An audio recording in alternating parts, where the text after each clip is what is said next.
Episode 3, running in shoes. Who doesn't love an episode about shoes?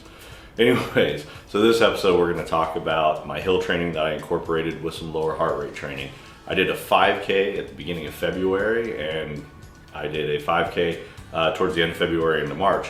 Kind of see where some changes were made. Obviously we're going to have some with consistency, but how did I feel? And then we're going to talk about shoes, what's worked for me, what I like, what I suggest, and being the fact that I've been trying some calf sleeves on my legs for a little bit, I'm going to give you a quick review on those, see if those have helped out or if I wasted 15 bucks.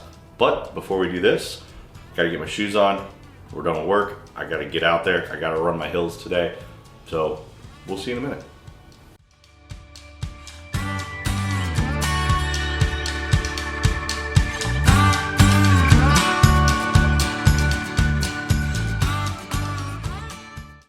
All right, a little jog done, about 4 miles roughly. That was my hill training, up and down. Get this thing off, get upstairs, probably should get cleaned off, and we'll come back down and start talking about running. Side note, use the Camel Pack, it's just a little guy. I don't know how much water it holds, really not much, but holds my phone. I can take my GoPro, throw it in there, strap the little thingy there if I need to swig of water, and it works good. I recommend it. Anyways, time to get cleaned up.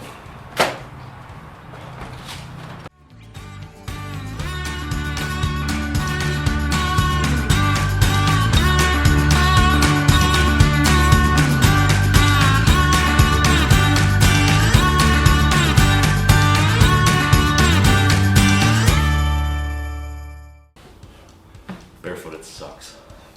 Jesus, should put shoes on. Especially in the episode I'm talking about shoes. Who knew? So we're back. We're talking about the 5K little experiment I did.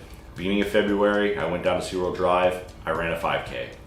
The end of February, beginning of March, I did the same thing. In between time, what I was doing was running that same 5K loop, and I was incorporating some hill training. And I'm looking for progress. And to be honest with you, I made some progress. Not too much, and some would say it's because you're consistently out there running, which I would agree to. But I also take away all the data, take away the time, the heart rates, and all the fun stuff, and I look at how I feel. So when I ran my 5K on the, was it 1st or 2nd of March? You'd have to jump on the Strava and find out. When I ran that 5K, one thing I noticed, I felt better. And I think that's kind of one of the keys to getting there is how are you feeling when you're running? In fact, in my head was like, God, I really could go another lap. Maybe I should, but I was doing experiments, so I had to stop.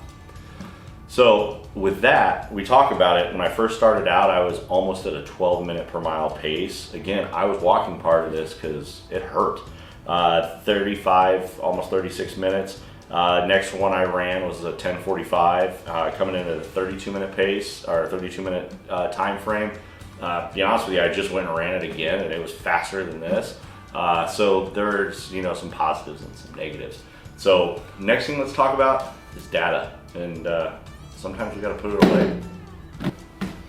I'll explain this in a minute. So we're talking about data. Now, as good as data can be, I believe data can be very detrimental to our training. It can be very discouraging and very overwhelming.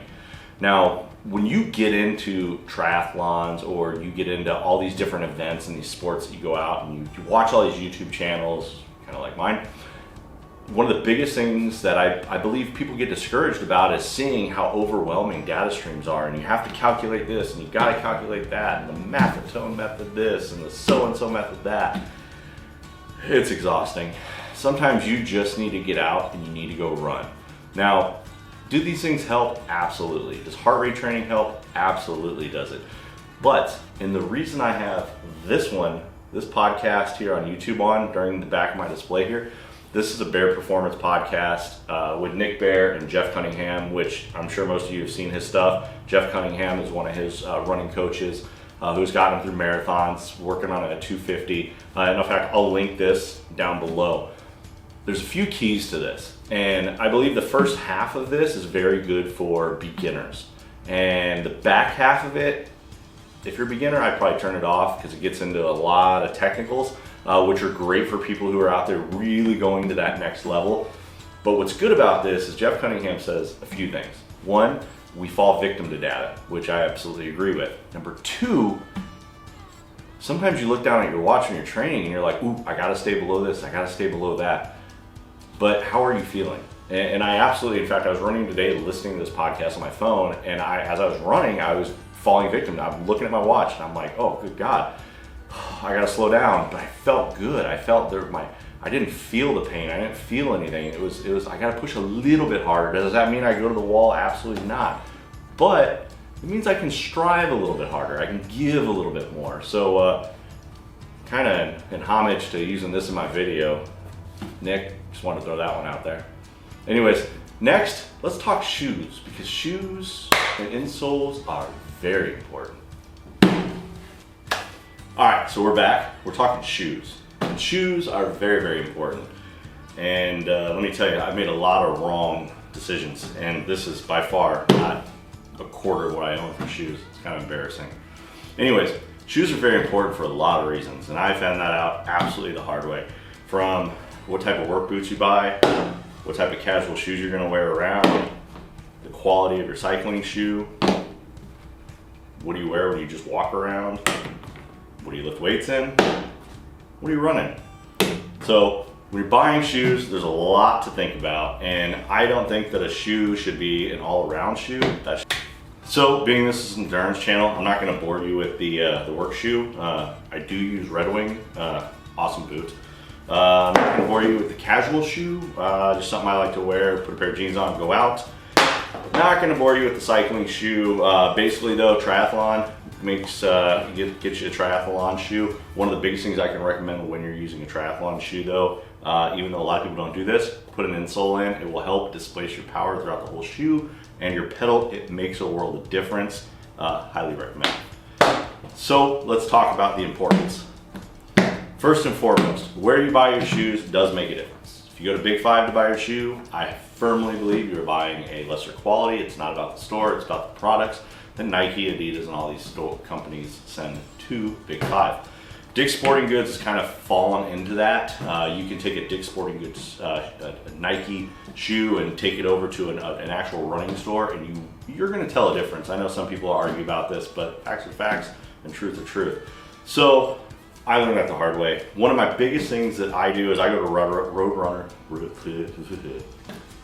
Runner Sports in San Diego. I've been using them forever. They have a VIP program. A few reasons why I use them. One, VIP program is pretty awesome. You get money back. We've gotten a lot back. Number two, 90-day return policy. And that means you can buy a pair of shoes. You can try these puppies out for 90 days, walk back in and say, nope. And you're gonna get what you paid for that shoe to purchase anything that they have in there. Now, I don't recommend being that person that wears the shoe for 90 days and is like, ooh, I got them dirty, let me go get another pair. Absolutely not, that's not what the program's for. The program is actually designed for people like me who have tried different shoes running. I've tried the Hokas, they don't work for me. I've tried the Saucony's, they don't work for me. I will not run in Adidas shoes because they definitely don't work for me. But I've tried all these different shoes, they didn't work. And one gentleman recommended the asics noosa with the rocker system in here, and I think I own every color in these shoes. In fact, both my triathlons have been done in these. But here's the thing, they work for me. So I would recommend these, hands down.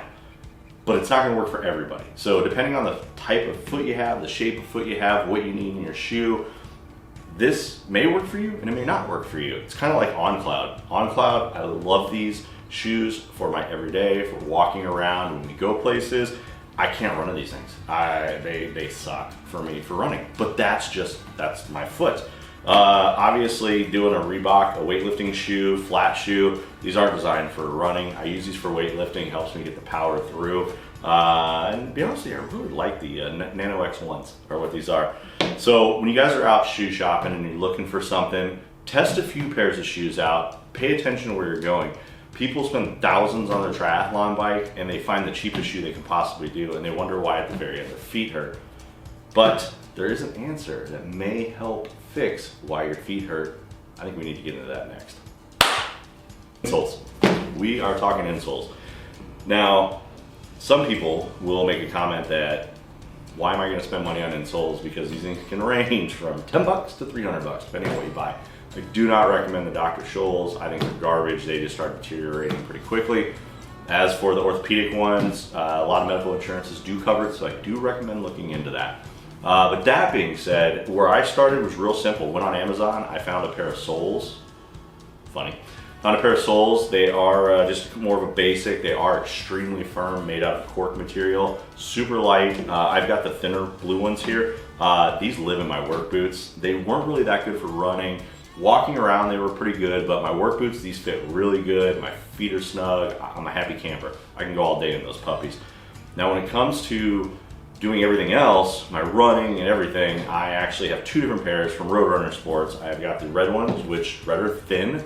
They have a blue one. I don't have that anymore. It just did not work for my foot. And then I have a thicker, which is the black one here. Nice thing about Roadrunner Sports is you get in there, they heat mold them, they set you in them. If you've tried them before, they're wonderful. Again, you got 90 days on these things. So if they start to lose form, which I've only had one pair lose form, I went right back in. I said, sir, these aren't working any well. They've lost some form. He took one look at them. He says, absolutely defective. Let's put a new one on you. And this is the new one, just slightly dirty. Anyways, these things have been a great help. My plantar fasciitis has basically ceased to exist. So in the middle of the night when I gotta get up, it doesn't hurt as bad. In the morning when I'm waking up to start my early mornings, I can actually step on the ground. It doesn't hurt. My knees feel 100% better, and my back pain from running, gone. Now, I'm not sponsored by Roadrunner. I don't get paid any endorsements for them, for asics, OnCloud, Reebok, Red Wings, which are down there. I don't get paid by any of those, and I will link what I have in the description, what I use in the description, but I just, it's kind of just passing the information along. Anyways, if you have any questions about that, throw them down in the comments. I'd be happy to answer them for you. Got some cleaning up to do. Oosh.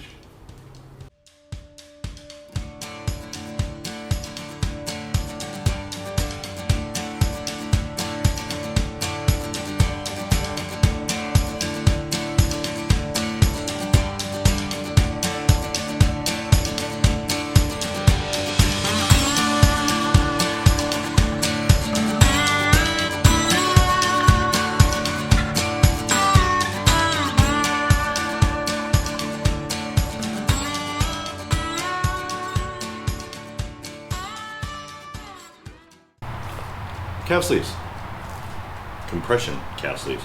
Anyways, so my calves really get tight, especially about the first mile. I can feel they kind of hurt a little bit. Jumped online, saw some recommendations for these compression calf sleeves. Thought, why the heck not? See, hopefully they help some blood flow, get some oxygen through there. My impressions, wasn't really too excited, didn't do too much for me. Good product though. They felt pretty comfortable until they strangulate your legs. But again, this is kind of one of these items that work for me, work for you, may not work for me, but whatever. Anyways, 13, 14 bucks on Amazon. I'll drop the link in the description below. You're welcome to hop on there and see what your reviews are. I wouldn't spend 50 bucks on these things. To be honest with you, I would just get a basic set. They pretty much all do the same. They do keep your feet warm though, so that was a bonus. Anyways, that's all I got on those. Let's move on to the next thing. That's going to wrap it up for me. I want to thank you guys for giving me your time. I greatly appreciate it. Don't forget to hit the subscribe button down below. Leave a comment if you'd like. Feel free to follow us on Allenville_endurance on Instagram. If you have anything, feel free to reach out at any time. Don't forget to hit the damn bell, bell. Anyways, one day, one of y'all are going to help me figure out how to get this thing up here. That's going to notify you anytime I post a new video. I appreciate your time. Hope you guys learned a little about how I enjoy my running, how I don't overanalyze my data. I still use it as a tool, but I'm thinking about how my body feels. And glad you guys got to see some of the shoes I have there. If you have any questions, again, feel free to reach out. Remember, train hard, train smart, but enjoy your journey getting there. We'll see you next time.